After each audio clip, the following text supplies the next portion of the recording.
Let me show you how to cancel your Apple One subscription. Now, if you're currently paying for Apple One, you can see I'm paying almost $38 a month. You can always choose to cancel it. I'll show you how to do it. But first, hit the subscribe button down below. It really helps me out. Thanks, guys.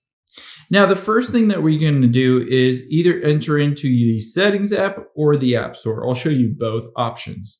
If you're in the Settings app, you can just tap on your name at the very top, and then you can see subscriptions from here.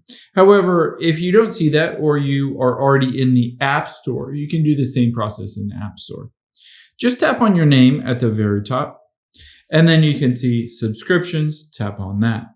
Now you'll see I'm paying for Apple One $37.95. On here, I have two different options to cancel it. I can scroll down and choose individual services. This will allow me to unselect some of the services that I don't use and cancel those, but keep other ones that I might use. Or if I want to cancel all of it, I can hit cancel all services. And it says, do you want to keep any of these? You can choose to keep them.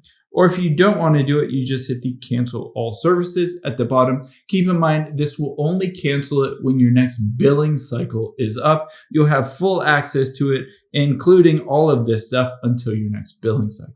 I hope this helps. If it did, hit the like button down below and leave a comment if you still have any questions.